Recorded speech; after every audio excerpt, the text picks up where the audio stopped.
In today's class, we will study antibiotics.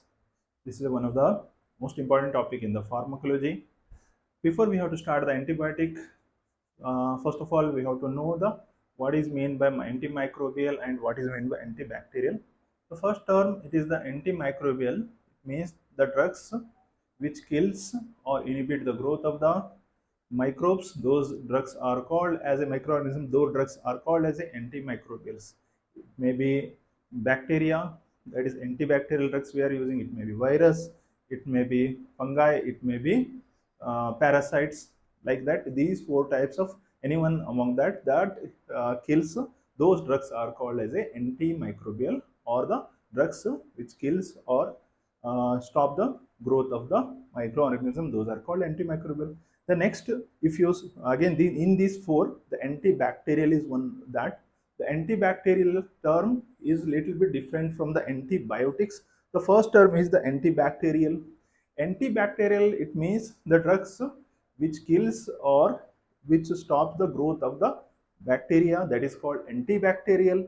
Here the antibacterial, it may be antibiotics, that means that is helpful for the infection, the internal infection of the body, or it may be antiseptic, that is externally for the external skin, or in all the places we are using the tropical area.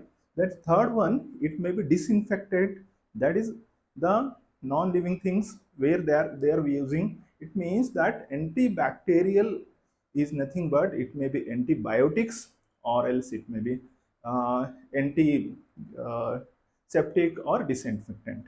Now, if you compare to the antibacterial, the antibiotics means specifically here the term, it is internal infection. The drugs which treat the infection, internal infection of the body, those drugs are called antibiotics. Okay, now we'll start the main topic, that is antibiotics.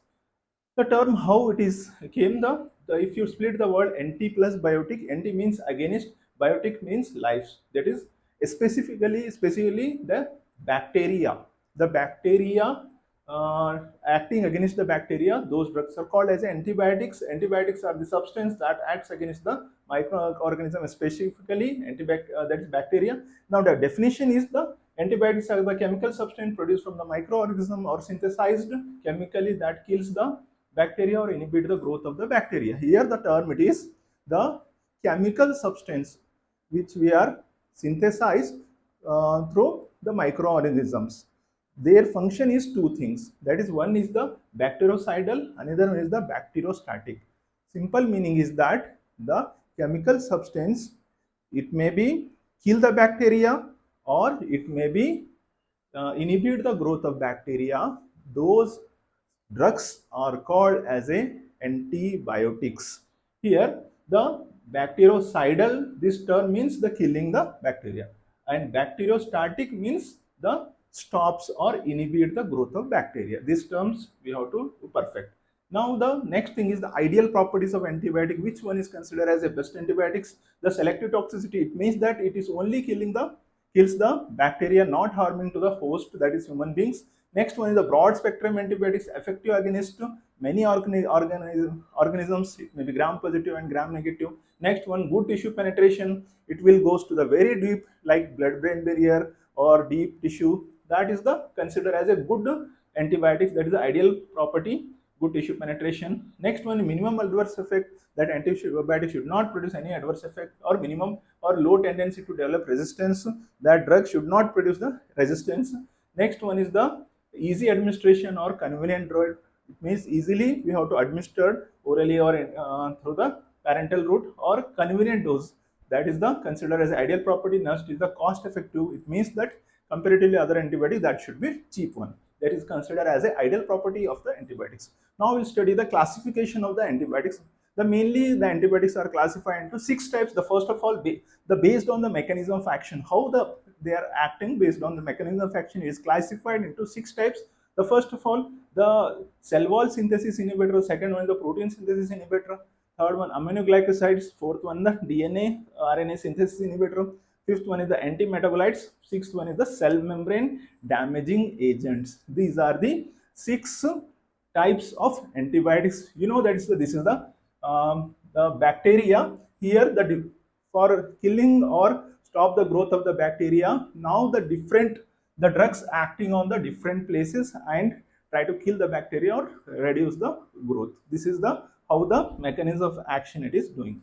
Now we'll study individually mechanism based on the mechanism of action. It is again 6 types. The first of all, the cell wall synthesis inhibitors, the drugs which inhibit the bacterial cell wall formation.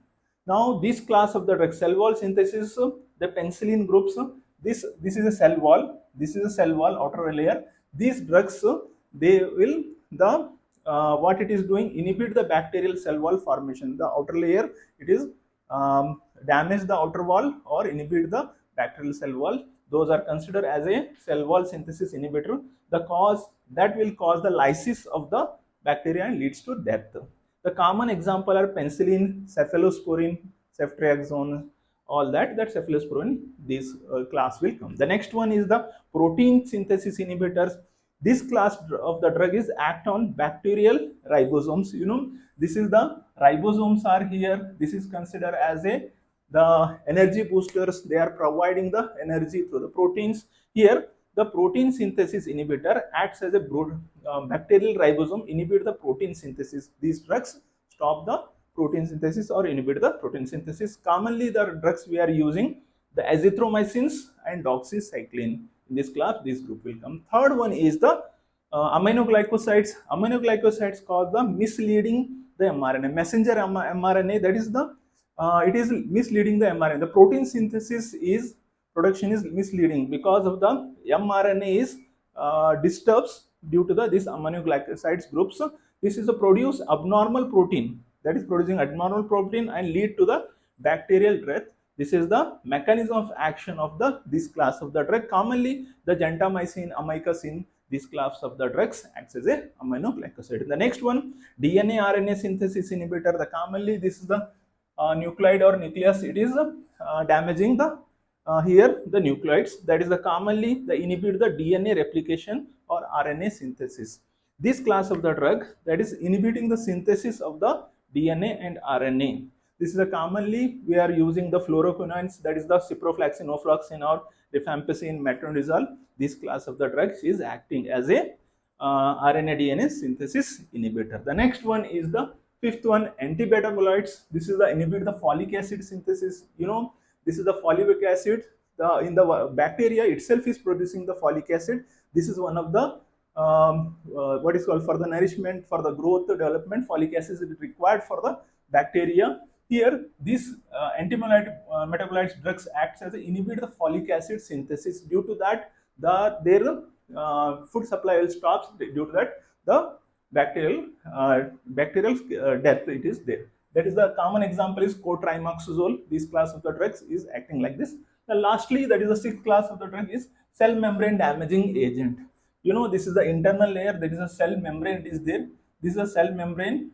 These class of the drugs are damage to the cell membrane, increase the membrane permeability. That is easily that membrane permeability increases, due to that cause the cell death. The common example are colistin and polymyxin B. These class of the drugs are increase this permeability of the cell membrane, leads to the death of the bacteria. These are the 6 classes of the drugs as per the mechanism of action.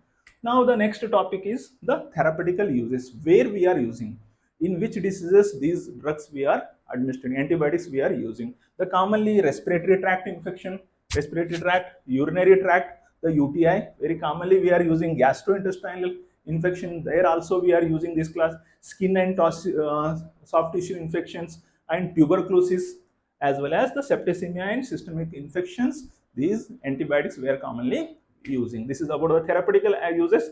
Next is the adverse effect. The adverse, what are the adverse effect if you are taking the antibiotics? The common is the allergic or anaphylactic anaphylaxis because of the common example is the penicillin. If you administer the penicillin, maybe rashes on that urticaria or sometimes leads to the death also. That is the anaphylactic is because of the penicillin. This is comes under the antibiotics. The next one is the nephrotoxicity, the aminoglycosides. This class of the drugs, they act as a damaging to the kidney, as well as next one, ototoxicity. The gentamicin is one of the main cause for the ototoxicity, that is the damage to the ear functions. The next one is the teeth discoloration. Tetracycline is the one of the example here. This is the permanent teeth discoloration because of this tetracycline. This is the adverse effect. Next one is the antibiotics associated diarrhea, very common, that is the amoxicillin or broad spectrum antibiotics.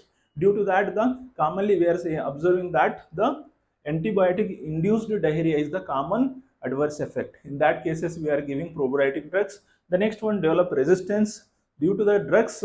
If you are incomplete course, if you are doing the improper drugs we are taking, then due to that the resistance is that is the drug is not acting, antibiotics are not acting, that is called as a resistance developed here. These are the adverse effect of this antibiotic. Now the today's last topic is the antibiotic resistance. What is mean by this? Is one of the important topic, antibiotic resistance. It means that if you are taking antibiotics but they are not acting, they are not killing the bacteria, or not, they are not stopping the growth of the replication of the bacteria, it means there is a ineffective, there is antibiotics are not at all effective against the bacteria. This is called as a antibiotic resistance. The definition is antibiotic resistance is a ability of microorganism to survive. The microorganisms or else bacteria, they are producing their self ability, increase the ability of survive despite of antibiotic therapy. It means that if you are giving antibiotic but still they are surviving, that is called as a antibiotic resistance. What is the cause? The common cause is the irrational use of antibiotic. You know, the patient is suffering from the virus, that is a common cold or some viral infection, then also some practitioner they are prescribing antibiotic. Due to that, this is the common irrational use. Due to that, antibiotic resistance is the common cause. The next one is the self-medication. The patient is going to the pharmacy and taking antibiotic himself. That is the one of the main cause for the antibiotic resistance. Next is the incomplete treatment. The physician is prescribing for 5 days course, but the patient, if 1 day if he will feel okay, then he will 1 or 2 days. After that, he will stop the medicines. That is the one of the main reasons for the antibiotic resistance. Next one is the overuse of broad spectrum antibiotics, that is continuously unnecessary using the overuse. That is also one of the cause for the antibiotic resistance. This is about the antibiotics. Hope you understood the today's class. If you understood, please share to your classmates and friends, and also please like, share and subscribe. Thank you.